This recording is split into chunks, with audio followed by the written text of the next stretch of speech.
네, 국민의힘 윤재욱 신임 원내대표가 원내 지도부 구성을 놓고 고심에 들어갔습니다. 이낙연 전 대표와 이재명 대표는 지난해 대선 경선 이후 13개월 만에 만났는데요. 두 분과 정치권 소식 짚어보겠습니다. 이창근 전 여의도연구원 부원장, 김종욱 전 청와대 행정관 두 분 모셨습니다. 어서 오십시오. 네, 안녕하세요. 안녕하세요. 안녕하십니까? 자, 먼저 오늘 열린 고위당정 협의회 이야기부터 해보겠습니다. 앞서 대통령실 브리핑을 통해서 간단하게 좀 내용을 알 수가 있었는데 일단 야당 주도로 직회부대권에 대해서 모레 간담회를 좀 열겠다. 그래서 중재안을 마련을 해보겠고 또 1,000원 아침밥 등의 이야기도 좀 있었는데 전반적으로 좀 어떻게 들으셨는지요? 실제 지금 국회는 민주당 다수당이지 않습니까? 그래서 예. 민주당이 입법 폭력에 가까운 그러한 힘의 우세, 수적 우세로 양곡관리법을 국회 본회의에서 통과시켰지 않습니까? 그래서 대통령이 거부권을 행사하는 그런 상황까지 왔는데요. 이번에 이 의료법 개정안과 간호사법 제정안도 마찬가지입니다. 민주당이 본회의 직후 본회의에 바로 이렇게 넘겼죠. 예. 그래서 이대로 간다면 13일에 본회의 의결이 예정돼 있습니다. 사실은 의료법이나 간호사법 같은 경우는 지금 마치 의료단체들 간에 간호사협회와 그 외의 단체들 간에 이렇게 대립이 되는 그런 형태를 보이고 있어요. 의료법 같은 경우는 이제 의사협회나 이런 쪽에서 반대하는 이유는 범죄 유형에 관계없이 금고 이상형이면은 무조건 의사면을 취소한다는 게 너무나 과도하다 그런 입장이고, 간호사법 같은 경우에는 물론 코로나19와 같은 그런 감염병 사태에 대비하기 위해서 간호사의 직무를 규정하고 그리고 간호사에 대한 처우 개선을 담은 내용이죠. 방향은 바람직할지 몰라도 이제 의사협회나 심지어 간호조무사협회까지도 이 부분은 간호사에 대한 특혜다. 그래서 반대하고 있는 상황인데 저희 당 입장은 그렇습니다. 이제 그 전에 이제 민주당에 요구한 것도 논의를 하자. 그리고 논의를 하고 좀 더 많은 단체 의견을 수렴해서 그렇게 해서 법이 가는 게 맞지. 마치 의료 대란이 일어나듯이 의료계 총파업이 일어나면은 국민들한테만 피해가 가지 않습니까? 그렇기 때문에 함께 머리를 맞대고 좀 시간을 가지고 논의하자는 그런 입장이었는데 예. 민주당 일방적으로 갔기 때문에 그래서 오늘 고위 당정 협의에서 이 부분을 신속하게 논의했고 11일 날 관련 단체들의 의견을 들을 것이고 그런 다음에 나머지 이제 중재안을 내겠다 그런 입장인데요. 예. 아마 민주당이 그럼에도 불구하고 13일 표결을 가능한다면은 아마 이것은 걷잡을 수 없는 그러한 의료 파업의 소용돌이로 갈 거예요. 그렇기 때문에 조금 더 민주당도 신중하게 시간을 기다려 주시고 관련 단체 의견을 저희 국민의힘만 듣는 게 아니라 민주당 쪽에서도 좀 더 의견 수렴을 해서 국회에서 전향적으로 좀 타협과 그런 협상을 통해서 통과되는 게 바람직할 거라고 봅니다. 예. 직회부된 건, 이제 민주당 주도로 직회부된 건들이 있고 또 예상이 되는 건들이 있었는데 그중에 지금 간호법 제정안, 의료법 개정안에 대해서는 관련 단체의 의견을 듣겠다, 수렴을 하겠다, 그래서 중재안을 마련하겠다 이런 입장을 밝힌 것입니다. 뭐 저는 생각이 바뀐 게 다행이라는 생각은 분명히 듭니다. 말씀하신 것처럼 간호사법 같은 경우는 간호사들의 처우를 개선해야 된다라고 하는 기본적인 요구가 있고요. 그러니까 간호사들의 처우를 개선하는 문제가 가장 중요한 거죠. 거기에 이제 부과되는 부분들이 소위 간호사들이 예를 들면 개원을 할 수 있는 거 아니냐 이런 논란들이 있는데 간호사 단체에서는 절대 그런 것이 아니라고 얘기를 하고 있는 측면들이 분명히 있는 것이고, 의료법 문제 같은 경우는 국민들이 매우 찬성하는데, 그러니까 왜 예를 들면 의사들만 금고형 이상의 형을 받아도 면허가 취소되지 않고 의료행위를 하는가라고 하는 부분에 대한 상당히 많은 분노가 있었던 것이 사실인 거죠. 근데 이런 부분과 관련해서 지금까지 한 번도 제대로 된 대화, 토론을 하지 않았어요. 다 아시겠습니다만 대통령이 야당 당대표와 9개월 이상 만나지 않은 사례가 없습니다. 근데 대통령은 무슨 말씀하시냐면 정부 여당과 협의 안 된 법안에 대해서 거부하겠다고 말씀을 하세요. 아니 만나지 않으시면서 만나지 않는 분이 거부권을 행사하겠다고 얘기하는 사례는 좀 없다는 생각이 드는 것이고요. 입법권은 국회에 있습니다. 그것을 견제하기 위해서 대통령에게 거부권이 분명히 있습니다만 절제된 행사를 해야 됩니다. 그러려면 소위 이 정부 운영에 총괄적인 책임을 지는 정부 여당이 야당과 대화를 하셔야 돼요. 대화를 해서 지금처럼 대안을 가지고 토론을 해야 되는데 토론을 아무것도 안 하고 있으니까 법안에 대한 요구가 있어서 이것을 추진하는데 왜 너희들끼리 추진하냐고 또 문제 제기를 하시는, 이건 되게 부당한 거지요. 입법 행위를 하는 국회가 입법을 하지 않거나 개정을 하지 않는다고 얘기하면 또 논다고 국민들이 뭐라고 말씀하지 않으시겠어요? 전 그래서 이 문제 관련해서는 오늘 좀 태도가 바뀌신 것 같은데 국민의힘이 좀 이런 자세로 갔으면 좋겠다. 충분히 국민의 어떤 불만이 있기 때문에 그 불만을 반영해서 입법안을 제정하거나 개정하겠죠. 그럼 토론을 하는 게 우선입니다. 아무리 기분 나쁘다고 하더라도 토론을 하고요. 토론을 해서 저희 발생할 수밖에 없는 여러 가지 문제가 있다면 지금 말씀하신 것처럼 중재안 또는 대안을 만들어서 소위 국민의 요구하는 방향들을 앞으로 추진하는 것이 맞다는 생각이 들어서 좀 오늘부터 좀 국민의힘이 태도를 좀 바꾸셨으면 좋겠다 이런 말씀을 좀 드리고 싶습니다. 사실 오늘 고위당정협의회는 윤재욱 신임 원내대표가 선출 후에 처음으로 참석을 했습니다. 이제 오늘 다룬 이제 야당 주도로 이제 직회부된 건들 거기에 대해서도 좀 고민이 많을 것 같았는데 일단 전략을 짜는 데 있어서 원내 지도부 구성도 굉장히 중요한 부분 아니겠습니까? 맞습니다. 이제 원내 지도부가 결국 이제 국회에서 법안 개정뿐만 아니라 향후 올해 하반기에 있을 예산까지 다루게 되겠죠. 그리고 민주당이 지금 조금 전에 말씀하신 것처럼 협상을 안 한다. 우리 당이 협상을 안 한다. 그렇게 말씀하셨는데 사실 우리 당이 협상을 안 하는 게 아니라 대안도 내놓고 저희 당은 저희 당 나름대로의 합리적인 주장을 했죠. 했는데 민주당이 이제 본인들이 제시한 이 안 이상은 도저히 수용할 수도 없고 더 이상 논의를 안 하겠다. 그렇기 때문에 양곡관리법도 진행이 안 됐던 거죠. 그런데 이제 저희 당도 이제는 새로운 윤재옥 신임 원내대표가 취임한 상황에서 원내 지도부가 이제 어떻게 꾸려질지는 모르겠지만 앞으로 꾸려지는 원내 지도부가 이제 1년은 갑니다. 1년은 간다는 얘기가 내년 총선까지 갑니다. 그리고 민주당도 이제 지금 현재 박홍근 원내대표에서 이제 이달 말이면은 새로운 원내대표 체제로 바뀌지 않습니까? 그래서 민주당에 제가 바라고 싶은 거는 민주당도 새로운 원내대표가 취임한다면은 본인들의 주장만이 답이고 선이고 그리고 여당의 주장은 답은 그건 악이다. 이런 태도에서 좀 벗어나서 야당이지만 야당답게 또 지금 입법부는 민주당이 여당과 다름없지 않습니까? 조금 더 유연성 있게 그렇게 응해줬으면 좋겠다는 게 제 바람이고요. 네. 저희 당은 아마 윤재욱 신임 대표가 굉장히 현명하신 분이고 지난 대선 과정에서도 보여주신 걸 보면은 굉장히 전략가세요. 그런데 그 전략이라는 게 국민을 위한 전략이 이루어질 거라는 기대감이 있기 때문에 신임 원내대표 그리고 민주당에서도 빠르게 원구성을 새로 하셔서 그런 원내대표들끼리 좀 더 국민들한테 희망을 줬으면 하는 바람입니다. 예, 민주당의 원내대표 선출권에 대한 부분도 이제 차후에 저희가 짚어보겠습니다만 일단은 국민의힘 원내 지도부 구성에 있어서 앞으로 어떤 부분을 좀 중점적으로 두고 안배할 것으로 예상을 하시는지요? 일단 그 문제 저는 사실관계는 좀 바로잡아야 될 것 같아서 예. 아니 오늘 국민의힘이 중재안을 낸다고 얘기했으니까 그 이전에 중재안을 안 냈으니까는 협의를 하는 거겠죠. 그다음에 양곡관리법 일방적으로 추진했다고 말씀하시는데 사실 아니에요. 원안이 있었고요. 국회의장이 1차 대안을 냈고요. 2차 대안을 냈어요.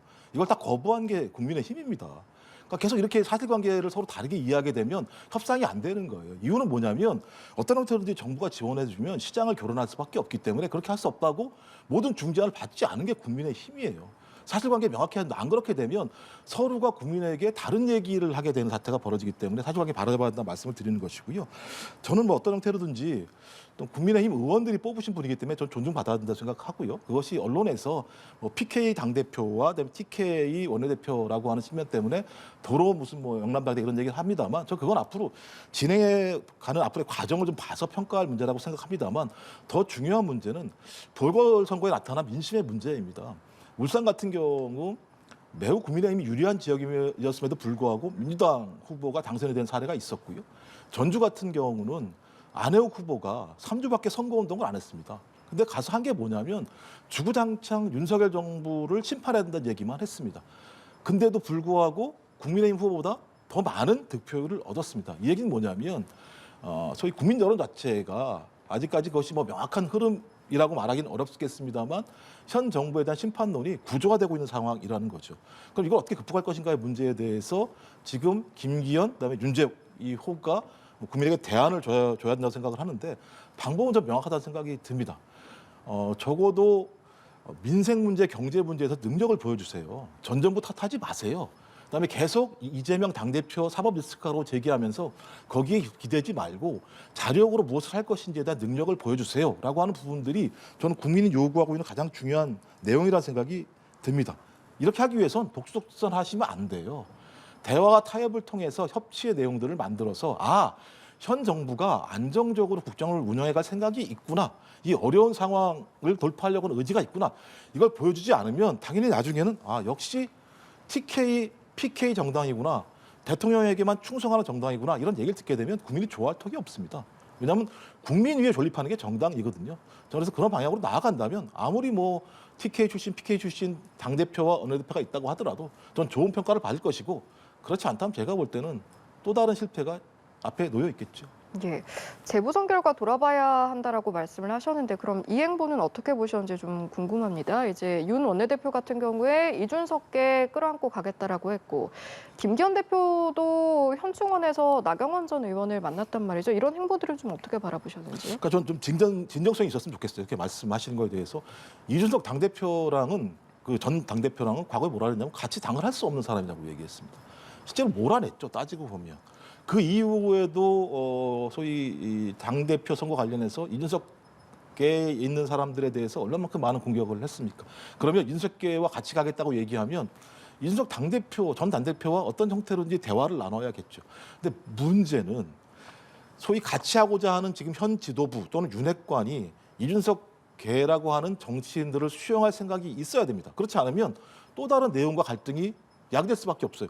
이준석계 사람들이 같이 합시다라고 들어가가지고 지금에 있는 현 지도부와 동일한 얘기를 하겠습니까? 좀 더 다른 얘기를 하겠죠? 근데 그걸 수용해주지 않는다라고 얘기하면 이준석계가 같이 해야 될 이유를 못 느끼겠죠. 그다음 핵심은 소위 대통령과 현 지도부가 지금까지 했던 통치 방식, 정치 운영 방식을 바꾸려고 하는 진정성 있는 움직임을 보여야 된다. 좀 그렇지 않다고 얘기하면 소위 이준석계에 있는 정치인이든 아니면 나경원 전 의원이든 마찬가지입니다만 진정성을 믿지 못하기 때문에 같이 하기가 어려울 거예요. 그래서 가장 중요한 부분들은 현 지도부의 어떤 지금까지의 정치 방식과 다른 방식으로서의 반성, 그리고 새로운 실행의 모습들, 진정성이 그 전제 조건이라고 생각을 합니다. 예, 진정성이 전제되지 않으면 같이 하기 어렵지 않겠느냐라고 말씀을 해주셨는데 어떻게 동의하십니까? 물론 이제 저희 당이 이제 이준석계도 지난 전당대회에서 보여준 게 분명히 이제 이준석 전 대표의 지지가 한 10%에서 15% 있다는 것은 사실적인 관계입니다. 그런 관점에서 저희 당을 걱정해 주신 건 좋은데 그것은 저희 당이 풀어나가야 될 숙제죠. 그리고 공천까지는 아직까지 시간이 많이 남아 있습니다. 남아 있고 지금 윤재옥 신임 원내대표도 언론 인터뷰를 통해서 공개적으로 얘기했는 게 그간의 원내대표 선거 과정에서 그리고 선거운동 과정에서 본인이 동그라미, 세모, X로 쳤던 그거조차 다 찢어버렸다. 그리고 당내 통합을 위해서 윤 정부의 성공과 총선 승리를 위해서 나아가겠다고 했기 때문에 저는 그렇게 갈 거라고 믿습니다. 믿고 그 전에 이제 말씀하신 것 중에 좀 민주당이 너무 일방적으로 호도하는 것들 좀 몇 가지 잡아야 되는데요. 양곡관리법 같은 경우는 저희 당이 대안을 안 내놓은 게 아니에요. 그렇다면 이렇게 묻고 싶어요. 양곡관리법이 민주당이 여당인 시절에 4년 내내 그 법안을 통과시키지 않았어요. 그때 당시에 통과시키지 않았던 사안을 정권이 바뀌자마자 똑같은 내용입니다. 그것을 바로 통과시키겠다 그래요. 근데 본인이 여당 시절에도 통과시키지 않았던 가장 큰 이유가 재정적인 문제였어요. 그래서 저희 당이 그러한 재정적인 문제를 해결하면서 동시에 국가의 농업이라고 하는 것은 쌀에만 의존하는 게 아니라 식량의 변화 그리고 소비의 변화를 맞춰서 전체 농촌을 본 겁니다. 그리고 농업을 본 겁니다. 그래서 쌀이 아니라 전략농업 쪽으로 육성하자. 그리고 정부가 지금까지 수매를 안 늘린 게 아니라 늘려왔던 부분인데 그것을 강제적으로 이렇게 쿼터를 배정해버리면 예산이 천문학적으로 들어간다는 거죠. 그런 우려를 전달했는데 민주당이 여당 시절에 도입하지 않았던 것을 야당이 되자마자 하고자 하니까 그것이 충돌이 난 겁니다. 그런 부분을 바로잡고 싶고요. 전 정부를 탓하는 게 절대 아닙니다. 전 정부 시절에 다들 안 했던 것을 정권이 바뀌자마자 다 밀어붙이고 있는 게 민주당이기 때문에 그걸 지적하는 것이죠. 그리고 외교만 해도 마찬가지입니다. 외교가 잘못됐다고 일본의 민주당 의원들이 갔어요. 갔는데 결과는 어땠습니까? 본인들이 원하는 행보나 이러한 독교 전력의 어떤 본부장도 못 만나고 그 직원을 통해서 문서를 전달하는 쇼만 하고 왔어요.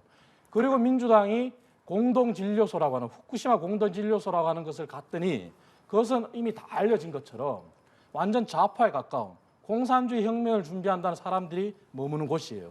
그런 것을 쇼잉만 하고 온 민주당 의원들이 과연 국회의원으로서 국민을 대표하는 기관으로서 그런 자격이 있을까요? 그렇기 때문에 저희 당이 충돌이 일어나는 거고요.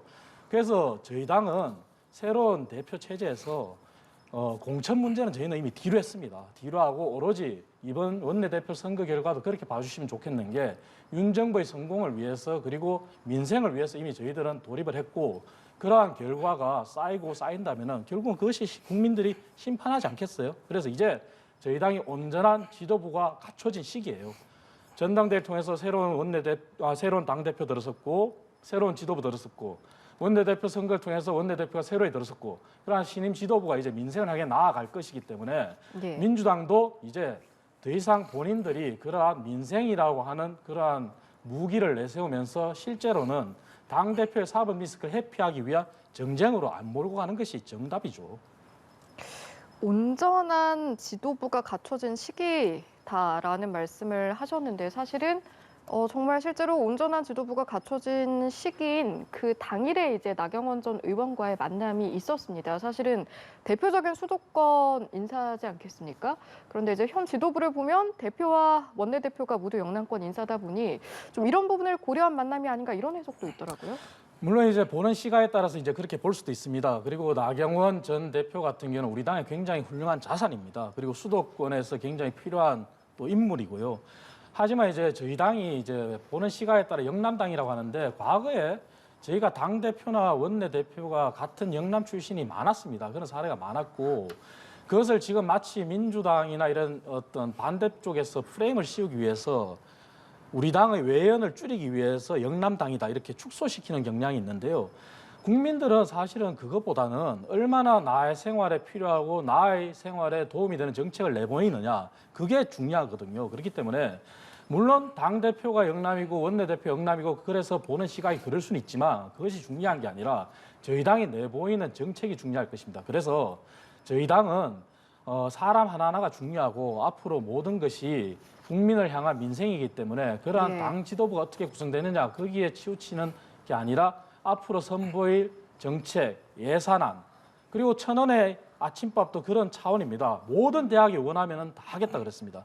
그것이 우리 청년들의 조금이라도 도움이 되는 그런 정책이거든요. 그렇게 봐주시면 좋을 것 같아요. 알겠습니다. 이어서 이 내용도 한번 짚어볼까요? 국민의힘의 경우 최근 이제 지도부 최고위원들의 실언 논란이 뒤따랐었는데 이번에 김진태 강원도지사가 산불 골프 의혹이 또 일고 있습니다. 이 사안들 좀 어떻게 바라보셨는지요? 일단 뭐 김진태 강원도지사가 이게 사실관계를 확인하겠다고 얘기한 상황이 분명히 있기 때문에 무엇이 많은지 모르겠습니다. 뭐 본인 말에 의하면 산불이 나기 이전에 골프 연습장에서 골프를 친 거기 때문에 언론이 뭐 호도하고 있다 이런 얘기를 하고 있습니다만 사실관계를 바로잡아야 될 것 같은데 문제 핵심은 그런 겁니다. 예를 들면 잘했는데 국민이 지지하지 않으면 이상한 거잖아요. 그러니까 제가 볼 때 국민의힘이 잘하고 있는데 국정운영 지지율이 하락하겠습니까? 정당 지지율이 하락하겠습니까? 뭔가 잘못한다고 느끼는 거겠죠, 국민들이. 근데 이게 한순간이 아니에요. 아시겠습니다만 전당대회가 끝나고 난 다음에 수석 최고위원인 김재원 최고위원 같은 경우는 사면타석 막말을 했었잖아요. 5.18 문제부터 시작을 해서 무슨 뭐 우파를 전광훈 목사가 천하통일을 했다라고 얘기하고 있고 4.3 추념식은 격이 낮다라는 얘기를 하는 상황. 거기다가 또 태영호 최고위원도 계속 4.3 문제와 관련해서 북한식 어떤 해석을 가지고 계속 자기의 일관된 주장을 하고 있는 상황이고 그다음에 또 조수진 의원 같은 경우 밥 한 공기 다 비우기 운동. 그러니까 예를 들면 국민 정서랑 무관한 내용들입니다. 거기다가 김진태 강원도지사는 뭐 바로 레고랜드 사태 때문에 채권 시장이 우려돼 가지고 정부에서 50조 원이나 갑자기 긴급하게 동원한 사례가 분명히 있고요. 또 충북 도지사 같은 경우도 마찬가지입니다. 친일 발언 대놓고 하셨던 상황들이 분명히 있잖아요. 국민 정서와 어긋나는 발언. 이건 뭐냐면 제가 볼 땐 대통령한테 충성하거나 자기가 생각하는 것은 선이라고 생각하는 거죠. 이런 방식으로 계속 정치를 하시니까 국민들이 지지하지 않고 예를 들면 비판을 하는 거죠. 근데 그 비판을 하게 되면 바꿔야 돼요. 계속 말씀하시는 게 잘못한 게 없다. 앞으로 잘할 거라고 말씀하세요. 그게 지금 1년이 돼가는 상황입니다. 전 그렇다면 이제는 고개를 숙이고 잘못했다고 말씀하시고 방식을 바꾸라고 계속 말씀을 드리는데 잘못한 게 없다고 계속 말씀하시는 것 같아요. 그냥 저희 그러니까 민주당 입장에서 그런 거죠. 그냥 그렇게 계속 하십시오. 그러면 어디가 좋겠습니까? 이렇게 예를 들면 충원을 하면 충원에 맞게 좀 변화되는 것도 정당의 변화되는 혁신하는 모습이라고 생각합니다. 예, 김기현 대표 일단은 공식적으로 사과를 한 상황인데 어쨌든 계속해서 당에서 이제 최고위원 등 구설이 이어지고 있는 것은 사실입니다. 이런 상황들 좀 어떻게 바라봐야 할까요? 김기현 대표가 이제 칼을 뽑았죠. 그래서 김진태 지사 같은 경우도 본인이 아무리 억울한 상황이 있다 하더라도 그러한 빌미를 제공한 것은 잘못이죠. 왜냐하면은 본인의 해명은 그래요. 본인이 이제 주말도 없느냐 그런 해명처럼 주말 아침에 본인의 어떤 여가 상황을 이용해서 갔다 골프 연습장을 그런 해명이고 그리고 저녁 식사 자리도 산불이 진화됐기 때문에 저녁 식사 자리를 가졌다 그랬는데 사실은 바람직하지 않죠. 그걸 잘했다는 게 아니라 그래서 저희도 이제 김기현 대표께서 이제 진상조사를 지시를 했습니다. 지시를 했고 예. 그리고 일부 최고위원들의 실언이나 그러한 부분들도 분명히 저희 당의 지지율의 하락에 영향을 미친 것을 잘 알고 있습니다. 바람직하지 않습니다. 바람직하지 않기 때문에 특정 최고위원 같은 경우는 최고위를 한 달간 출석을 못하게 했고 그리고 언론 출연도 막았습니다. 그렇기 때문에 그 부분을 우리가 잘했다는 게 아니라 그러한 부분들은 이제 나름 당 내부에서 자성의 목소리와 동시에 진상조사 그리고 징계가 필요하면 징계를 하겠다는 그러한 입장이고요. 중요한 것은 이거 같습니다. 여당의 그러한 일부 잘못을 가지고 야당이 마치 비판하는 듯하는 것은 야당의 모습을 되돌아보지 못하는 것 같아요. 저희 당이 잘못한 것은 저희 당이 인정하지만 야당은 어떻습니까? 당대표가 지금 일주일에 2번, 3번 이제 법원에 출석을 해야 되는 그런 상황이 옵니다. 그렇기 때문에 여야 협상이 제대로 안 되는 경우도 있어요. 왜? 모든 당의 의원들이 대표 사법 리스크 구하기에 혈안이 돼 있기 때문에 그래요. 일례로 민주당의 김용민 의원이라는 분이 어떻습니까? 정당법을 개정하겠다 그래요. 정당법에 보면은 정당 내부의 일은 정당 민주주의에 의해서 정당 내부에서 결정하게 돼 있어요. 예. 하지만 국회의원 제명에 관해서 정당법을 수정해서 그걸 청원하겠다 그래요. 과연 그렇게까지 법안으로 올려서 법안에 명시해서 그렇게 하는 것이 과연 옳은 걸까요? 그런 부분들을 좀 돌아봤으면 좋겠어요. 알겠습니다. 민주당 상황도 한번 짚어보겠습니다. 오늘 이낙연 전 대표와 이재명 대표가 굉장히 오랜만에 만났습니다. 이 전 대표의 장인상 자리였었는데 당내 현안에 대한 특별한 대화는 오고 가지 않은 것으로 보이던데요. 어떻습니까? 뭐 그런 얘기 할 수 있겠습니까? 갑작스럽게 이제 장인상을 당하신 것은 귀국한 상황이고요. 그러면 당연히 우리는 이제 그런 상을 당하면 조문을 하고 애도하는 게 기본이고요. 이 상황에서 오히려 정치적인 발언들을 서로 하게 된다면 좀 더 제가 볼 때 이상하다는 생각이 들어요. 그래서 오늘 말씀하신 것처럼 아마도 6, 7월 달에 이제 이낙연 전 대표가 귀국하실 건데요. 아마 본인의 정치적인 이야기들은 그때 귀국하실 때 소위 민주당이 어떤 방향으로 나가야 되는지, 그다음에 본인은 어떤 정치적 행보를 할 건지 그때 말씀하실 것 같고요. 예. 오늘은 그냥 기본적인 애도를 서로 나누고 조문을 하는 정도의 수준이지 그 이상의 뭐 정치적인 내용들이 나오기는 어려울 거라고 좀 생각합니다. 예. 그러면 그때를 기점으로 해서는 좀 비명계가 결집하는 계기가 될 수 있을까요? 그런 해석도 있더라고요. 그러니까 이제 기본적으로 이제 비명계가 결집했을 때 이게 이낙연 전 대표에게 유리할 것인가 좋을 것인가 이 판단을 좀 해봐야 됩니다. 왜냐하면 지금 민주당의 구성 자체가 어떻게 되냐면 친명과 비명이 있다고 얘기합니다만 실제적으로 중도에 상당히 많은 의원들 같은 경우가 소위 내년 국회의원 선거에서 승리를 해야 된다는 생각이 더 절박합니다.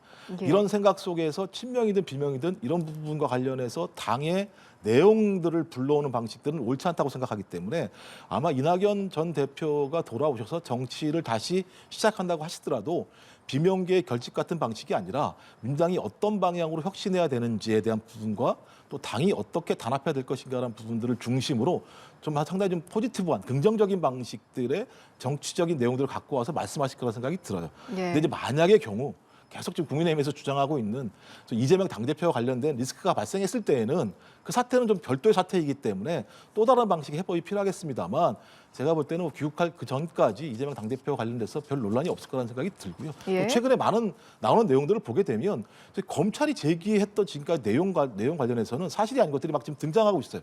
말씀하신 것처럼 428억 약정했다고 얘기해가지고 보도가 거기 제가 알기로는 2,600개 정도의 보도가 나왔어요. 근데 그 내용으로 검찰이 지금 이재명 당대표를 기소한 공소장에 넣지를 못한 상황입니다. 그렇기 때문에 계속 국민의힘이 소위 민주당의 뭐 사법 리스크라고 주장하시면서 거의 지금 9개월째 지금 이런 지금 비판을 하고 계시는데요. 아까 그 말씀하셨던 거 마찬가지로요. 자당의 문제는 자당이 잘 풀어가면 될 거라는 생각이 들고요. 타당의 문제 같은 경우는 오히려 자당의 문제를 풀어가는 과정 속에서 그것을 전제로 한 다음에 비판하셔도 늦지 않다고 생각합니다. 예, 알겠습니다. 사실은 이제 어떤 사안에서 조금 더 떨어졌을 때 명확하게 보일 때가 있지 않겠습니까? 이제 이낙연 전 대표가 귀국을 하고 그걸 기점으로 비명계는 또 어떻게 결집을 할 것인가 등의 좀 사안을 보시고 또 한편으로는 민주당 지금 원내대표 선출도 앞두고 있는데 이런 여러 가지 상황들을 좀 봤을 때 민주당 지금 시점에서 좀 어떤 원내대표 선출이 필요하다고 보시는지요? 저는 오늘 이제 서른 의원이죠. 비명계 소위 말해서 그리고 이제 이낙연계의 좌장이다 이렇게 알려져 있지 않습니까? 그분 워딩 중에 이제 장래에 대한 얘기는 있었는데 정치적인 발언은 없었다. 그걸 주목하는데요. 장래에 대한 얘기는 분명히 저는 개인적으로 이렇게 해석을 합니다. 이재명 대표의 사법 리스크에 대비한 포스트 이재명 그러한 민주당의 미래를 얘기하는 것 같고요. 정치적인 발언이 없었다는 것은 이낙연 전 대표의 개인적인 그러한 정치적인 자리매김 아니면 복귀 그런 문제라고 저는 생각하는데요. 나름 이낙연 대표가 이제 6월 말이면 이제 얼마 남지 않았습니다. 그리고 새로운 원내대표가 구성되고 나서 한 달 남지, 2달 남지면 들어옵니다. 지금 현재 그런 것을 종합해서 봤을 때 민주당의 원내대표 후보군이 지금 친명계는 보이질 않아요. 대부분 비명계라고 거론되지 않습니까?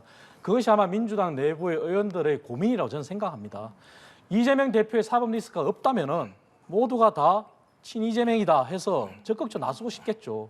하지만 분명히 이재명 대표에 대한 사법 리스크를 걱정했고 그리고 이미 알다시피 체포 동의안에 대해서 민주당 내부에서 상당 부분 이탈표가 있었지 않습니까? 그렇기 때문에 민주당의 원내대표 선거가 이제 곧 다가오지만 아마 지금 현재 분위기로 봐서는 비명계 쪽에서 대표가 되지 않을까 그런 생각이 들고요. 예. 그리고 서른 의원이 얘기한 것처럼 장래에 대한 논의가 오늘 이낙연 대표가 물론 조문 상황에서 이제 본인의 상을 치르기 위해서 귀국했지만 귀국이 얼마 남지 않은 상황에서 더더욱이 그다음 민주당의 장래에 대한 논의는 보다 내부적으로 활발해질 거라고 봅니다. 예, 알겠습니다. 오늘 내용 여기까지 듣고 마무리하겠습니다. 지금까지 이창근 전 여의도연구원 부원장 그리고 김종욱 전 청와대 행정관 두 분과 함께했습니다. 고맙습니다.